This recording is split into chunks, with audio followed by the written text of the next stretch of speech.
Peuple Blaugrana, j'espère que vous allez très bien en cette trêve. On revient avec une nouvelle vidéo pour parler d'un sujet hyper brûlant, pour parler du joueur qui est le plus critiqué depuis quelques jours, la défaite du Barça face au Bayern Munich en Ligue des Champions. C'est le moment parfait pour parler d'un sujet hyper important. C'est la saison charnière pour le Barça qui s'apprête à vivre un petit moment historique, mine de rien quand même, puisqu'on se dirige vers la fin de l'ère Sergio Busquets. Après 13 ans de titularisation indiscutable et incontestable au Barça, Sergio Busquets serait sur le point de quitter le club à la fin de son contrat en juin 2023 prochain. Il a déjà refusé une offre de prolongation du club qui voulait baisser son salaire l'été dernier. Il ne veut pas prolonger et il resterait encore cette année au club, en partie aussi pour rester en bonne forme en vue de la Coupe du Monde au Qatar. C'est donc un petit événement quand même, mine de rien, pour le Barça, qui va perdre son capitaine prochainement. Ce n'est pas encore officiel, mais ça en prend tout doucement le chemin. Au moment de partir en juin prochain, Sergio Busquets, il aurait 35 ans. Ce qui est un moment, je trouve, assez classique, un bon moment tout à fait normal en soi, de partir à cet âge-là. Il y en a beaucoup qui pensent que Sergio Busquets est fini physiquement, qu'il est cramé. Moi, je suis seulement en partie d'accord, pas totalement d'accord, en partie seulement, parce que c'est un joueur qui n'a jamais puisé dans ses réserves physiques. Il est rarement, voire jamais blessé. Et puis 35 ans, c'est l'âge auquel Xavi et Mascherano sont partis du Barça tous les deux. C'est un an de plus que l'âge d'Iniesta seulement quand il est parti du Barça en 2018. C'est un an de moins que l'âge de Carles Puyol quand il est parti du Barça en 2014, qui avait fini certes dans un état déplorable. Mais globalement, c'est l'âge normal pour partir du Barça sans que ce soit trop tard. Le problème par contre, c'est vrai qu'on a du mal à imaginer Sergio Busquets en 2022-2023 faire encore 50 matchs dans la saison en étant titulaire. Là, je pense que Xavi ferait une erreur si, encore une fois, Busquets est titulaire jusqu'à la fin de la saison. Là, en plus, je vous ai cité des légendes du Barça que sont Xavi, Mascherano, Iniesta et Puyol, mais lors de leur dernière saison à eux au Barça, il n'y en avait aucun d'eux qui était titulaire indiscutable. On se rappelle de la dernière année de Xavi au Barça, par exemple, quand il était remplaçant de Rakitic. Pour Iniesta, on va dire que c'est un petit peu les différences, c'est plus les blessures qui lui ont imposé de souvent être sur le banc. Pareil pour Mascherano. Là, Busquets, aujourd'hui, il est capitaine, il est fondamental aux yeux de Xavi. Il est parti pour être titulaire pour les matchs importants. Alors on l'a vu face au Bayern Munich en tout cas. Il est fondamental aux yeux de Xavi, comme je disais, qui lui a confié les clés du jeu. C'est Busquets qui a le plus de liberté de déplacement au milieu de terrain. C'est lui qui imprime le rythme, etc. Et là, il va partir. Donc là, je pense que son départ va être quand même assez difficile à combler. Beaucoup plus que ce que les gens croient. C'est pas facile de remplacer ton maître à jouer au milieu de terrain. C'est pas si simple que ça. Détrompez-vous. Ceux qui pensent que le départ de Busquets se fera tranquillement, comme l'absence de Piqué ou Alba qu'on a aujourd'hui, ou même le départ de Neymar qu'on avait très bien digéré, je pense qu'on se trompe à ce niveau-là. Ça risque de prendre un certain temps pour retrouver un milieu de terrain complémentaire et à la fois dominant. Donc le grand changement doit commencer dès maintenant. Il faut quand même se préparer à son départ, préparer l'avenir et la succession dès maintenant, et justement de voir qui pourrait succéder à Busquets. Raison pour laquelle j'ai fait une liste de 5 joueurs qui pourraient faire office de remplaçant à notre capitaine actuel. Alors pour ce classement, j'ai pris en compte l'âge du joueur, le niveau du joueur évidemment, son contrat et évidemment s'il est accessible ou pas pour le Barça. S'il a un contrat jusqu'à 2028 dans un grand club européen qui a des ressources financières pour le garder, par exemple, ça a joué dans mon choix. Alors hier, par exemple, on a appris de la bouche d'un journaliste de Marca que Jorginho, le Brésilien italien, s'était offert au Barça l'été dernier au Mercato. Franchement, Jorginho, peut-être que le Ballon d'Or t'a un petit peu monté à la tête, mais honnêtement, prendre un joueur de 31 ans qui est encore plus lent que Busquets, qui a beaucoup de défauts aussi, non merci. Alors c'est parti. En numéro 5, je voulais absolument prendre un joueur confirmé, un joueur qui est à son prime aujourd'hui. Et j'ai pas mal hésité entre Rodri de Manchester City, Gundogan et Kimmich. Et j'ai finalement choisi le milieu de terrain du Bayern Munich, Joshua Kimmich, 27 ans, aka Démon Renard, comme on l'appelle ici dans le 9-4. Parce que voilà, Démon Renard, parce que le mec est partout sur le terrain, parce que c'est un joueur total. C'est rare de voir un milieu défensif d'un top club européen être aussi important pour une équipe, imposant aussi. Il a tout, il est complet. En termes d'intensité, je pense que c'est la meilleure chose qui pourrait arriver à ce Barça. Il a encore régalé en Ligue des Champions face au Barça en plus. on le connaît tous, hein, c'est un super joueur. Le problème, évidemment, c'est le contrat du joueur qui va jusqu'à 2025. C'est pas un petit contrat. Pas sûr que le Barça ait les moyens financiers et de l'attirer en Espagne à Barcelone, parce qu'en plus, il a l'air de vivre sa meilleure vie au Bayern Munich. J'aurais pu choisir Rodri aussi, mais lui, c'est encore pire. Il a un contrat jusqu'à 2027. Donc lui, on peut oublier. En plus, il est titulaire indiscutable avec City. Et Gundogan, bah, c'est aussi un bon choix en soi. Il a un contrat qui se termine en 2024 et apparemment, il est en pleine négociation avec City pour le prolonger. On sait apparemment aussi que le Barça aurait demandé aux joueurs de ne pas prolonger pour l'instant selon les rumeurs. Donc on va attendre un petit peu. Il a quand même 32 ans et je ne vois pas ça comme un pari pour l'avenir. Il nous faudrait surtout un joueur pour du long terme. Ensuite, en numéro 4, là j'ai mis Frenkie de Jong. Eh oui, c'est le choix le plus naturel qui soit. Il a beaucoup de pression. Il a beaucoup de pression, Frenkie de Jong. C'est le choix le plus sécurité, le moins risqué. On dirait que Xavi prépare déjà sa succession en le faisant jouer quand Busquets n'est pas là. Mais maintenant, il faut qu'il joue plus de matchs pour le juger définitivement. C'est pas encore le cas, on peut pas encore le juger définitivement.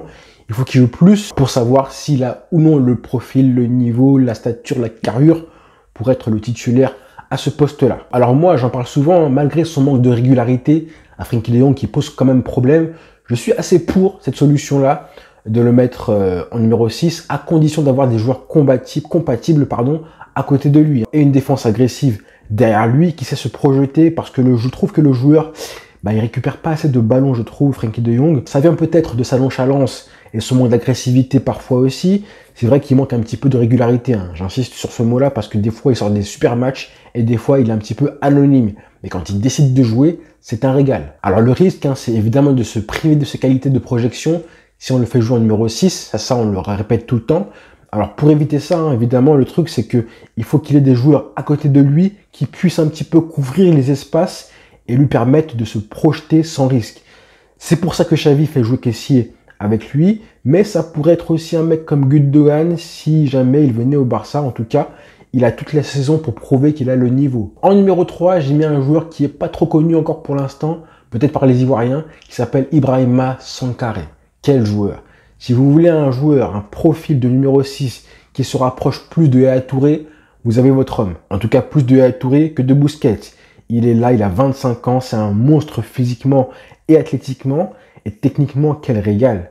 Avec ce genre de joueur-là, clairement, je pense que tu règles assez facilement tes problèmes de relance. Et dans les duels, c'est très compliqué de passer un tel joueur. Le problème, c'est qu'il vient de prolonger avec le PSV Eindhoven. Donc ça va coûter très cher. En plus, son coach, Van Nistelrooy, l'adore. Clairement, il l'adore, il l'a déjà dit en conférence de presse. Donc pour le libérer, lui, bon courage à vous. C'est dommage parce que le Barça le suivait à l'époque, en plus, quand il jouait à Toulouse, Quand il jouait à Toulouse, le Barça était dessus. Ça remonte à 2018-2019 à l'époque. Malheureusement, on n'a pas été plus loin que ça. Mais bon, vous connaissez Bartomeu. Ensuite, en numéro 2, cette fois-ci, Monsieur Nico Gonzalez, que tout le monde connaît. Évidemment, il a 20 ans, des qualités de percussion, mais seulement quand il est vraiment en confiance. Et c'est là qu'il y a encore du travail à faire. Là où Frenkie de Jong lui surpasse, par exemple, c'est aussi dans la conservation du ballon. Techniquement, il est aussi plus fort que lui. Frenkie a une meilleure qualité de passe aussi. Mais c'est un joueur quand même qui, je trouve, a une marge de progression qui est énorme. Là, il est parti faire ses gammes avec Gattuso à Valence. Et ça, je trouve que c'est vraiment une très bonne chose. Pour l'instant, il joue plutôt milieu de terrain relayeur, clairement, comme Frenkie de Jong aussi.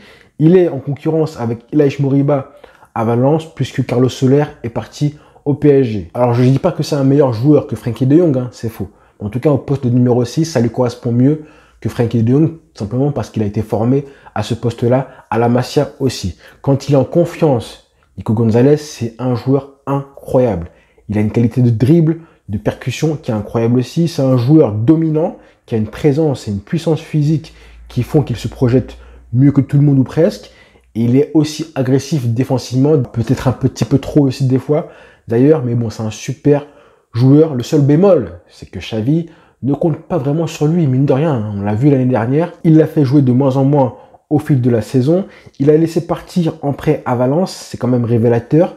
Kessié est arrivé au club, donc tout a un peu de mal à s'emboîter pour Nico, c'est un peu dommage pour lui. Et c'est très rare, un joueur du Barça qui part en prêt, qui revient au Barça, qui arrive à confirmer, c'est très rare. J'ai même pas d'exemple en tête, À part, je crois, Luis Garcia, c'était en 2003-2004. À part ça, je ne sais pas si vous avez des exemples en tête d'un joueur qui est parti en prêt dans un club, qui est revenu au Barça, qui a performé ensuite. J'en ai pas en tête. Et en numéro 1, mesdames et messieurs, monsieur Martin Zubimendi.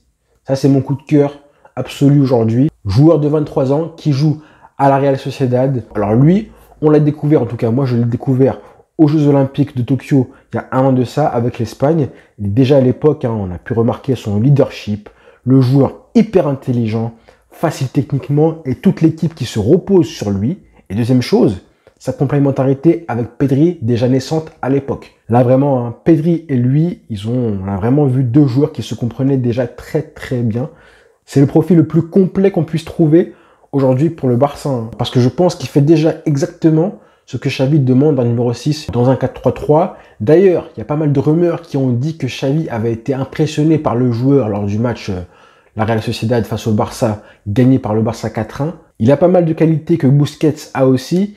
Il a une excellente orientation du jeu, que ce soit dans le jeu simple, mais aussi quand il accélère le jeu en touche de balle. Ça, vraiment, on adore ça.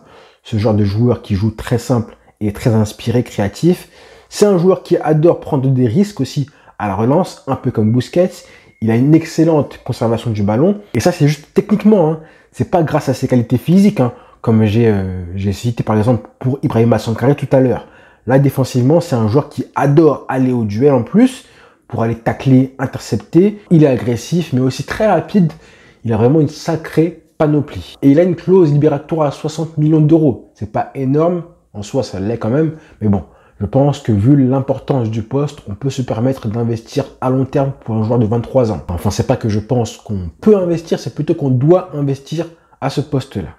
Et en bonus, le 6e joueur que j'aurais bien voulu citer, mais bon, j'arrête à 5. En 6e position, je vous conseillerais de regarder un joueur qui a 18 ans, un joueur belge qui s'appelle Romeo Lavia, qui joue à Southampton. J'ai découvert ce joueur-là cette saison, lors des matchs de son équipe contre United, mais surtout contre Chelsea, où il a fait un très gros match, il a marqué un but. C'est un super joueur à suivre. J'aurais pu citer aussi Ruben Neves de Wolverhampton ou encore Mohamed Camara de Monaco, mais je pense qu'on peut trouver quand même beaucoup mieux que ça. Donc voilà les amis, en tout cas après 13 ans de titularisation indiscutable et incontestable au Barça, le grand remplacement de Busquets sera la fin de la trinité sacrée du Barça au milieu de terrain, l'ère Xavi, Iniesta, Busquets, le meilleur milieu de terrain de l'histoire du football. On en reparlera d'ici là. Mais à chaque fois que l'un des deux premiers cités est parti du club, ça a mis un sacré vide, je trouve, au Barça. On a senti un grand vide, personnellement, en tout cas moi j'ai senti un grand vide au Barça. Je le sens encore en tout cas pour Xavi parce que je trouve qu'on n'a pas ce milieu de terrain à la relance surtout qui a porté comme lui l'a porté. Mais bon, il y a un moment, il faut couper le cordon à tout jamais. Et puis bon, là c'est le moment parfait pour le faire aussi, faut pas se mentir, 35 ans. Et puis on peut compter aussi pour Xavi, qui sait pertinemment ce dont il a besoin et ce dont il faut pour l'équipe au milieu de terrain. Et pour finir, une dédicace à Yaya Touré, mon milieu défensif préféré du Barça, de mon histoire d'amour avec ce club-là. Vraiment merci pour tout. Pour ceux qui l'ont vécu, vous savez de quoi je parle, tellement il était fort. Pour les autres, je suis vraiment désolé pour vous. Je suis désolé pour vous. Vous ne savez pas ce que vous avez manqué. Vous ne savez pas. Vous ne savez pas, il était trop fort. Je suis désolé pour vous. Allez,